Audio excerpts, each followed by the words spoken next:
இன்னைக்கு avocado milk shake எப்படி செய்யறதுன்னு பார்க்கலாம். இன்னைக்கு நான் ஒரு அவகோடா எடுத்திருக்கேன். இது நீங்கள் கடையிலேருந்து வாங்கும்போது க்ரீனாக இருக்கும். வாங்கிட்டு வந்து வீட்டில் நீங்கள் ரூம் டெம்பரேச்சரில் வச்சிங்கன்னா ஒரு 2 நாளில் வந்து க்ரீனாக இருக்கிற அவகோடா வந்து இது மாதிரி நல்லா டார்க்காக ஆகிடும்.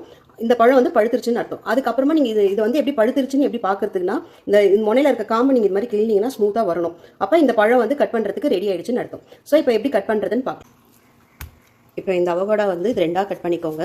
நடுவில் வந்து ஒரு பெரிய சீடு இருக்கும். அதனால இது மாதிரி சுற்றி இந்த மாதிரி கட் பண்ணிட்டீங்கன்னா உங்களுக்கு இது மாதிரி அழகாக வந்துடும் உங்களுக்கு அவகோடா.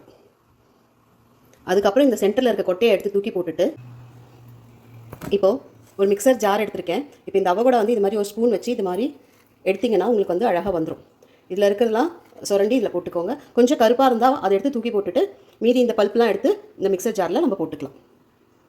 இப்போ அவகோடா பல்ப் எடுத்தாச்சு.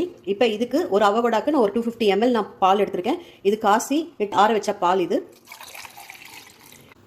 தண்ணி எதுவும் தேவைப்படாது. இதுக்கு வெறும் பால் மட்டும்தான் நம்ம ஆட் பண்ண போகிறோம் இதில். அதுக்கப்புறம் இதுக்கு தேவையான அளவு சுகர் ஆட் பண்ணிக்கோங்க. அப்புறமா ஐஸ் கியூப்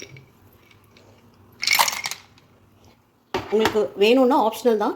வேணும்னா கொஞ்சோண்டு ஃப்ரெஷ் க்ரீம் ஆட் பண்ணிக்கோங்க. உங்களுக்கு நல்ல க்ரீமியாக இருக்கும். இந்த ஃப்ரூட்டே ரொம்ப க்ரீமியாக இருக்கும். பால் போட்டு அடிக்கும் போது இன்னும் அடிஷ்னலாக நல்ல க்ரீமியாக இருக்கும் உங்களுக்கு ஃப்ரெஷ் க்ரீம் ஆட் பண்ணிங்கன்னா. இப்போ இது எல்லாமே சேர்த்து ஒரு மிக்சர் ஜாரில் ஃபைன் பியூரியாக அரைக்க போகிறோம். நல்லா இது ஃபைன் பியூரியாக அரைச்சாச்சு. இப்போ ஒரு ஜாரில் வந்து நம்ம மாற்றிக்கலாம். இந்த அவகோடா ஜூஸ் வந்து கொஞ்சம் திக்காக இருந்தால் தான் நல்லாயிருக்கும் குடிக்கிறதுக்கு. இந்த அவகோடா மில்க் ஷேக் வந்து குடிக்கிறதுக்கு ரொம்பவே நல்லாயிருக்கும். நல்லா திக்காக நல்லா க்ரீமியாக இருக்கும். ஸோ இது டேஸ்ட்டும் ரொம்பவே நல்லாயிருக்கும். ஸோ கண்டிப்பாக வீட்டில் ஒரு வாட்டி வாங்கி ட்ரை பண்ணி பாருங்கள். இது உடம்புக்கு ரொம்பவே நல்லது. ஸோ நெக்ஸ்ட் வீடியோவில் பார்க்கலாம். தேங்க்யூ.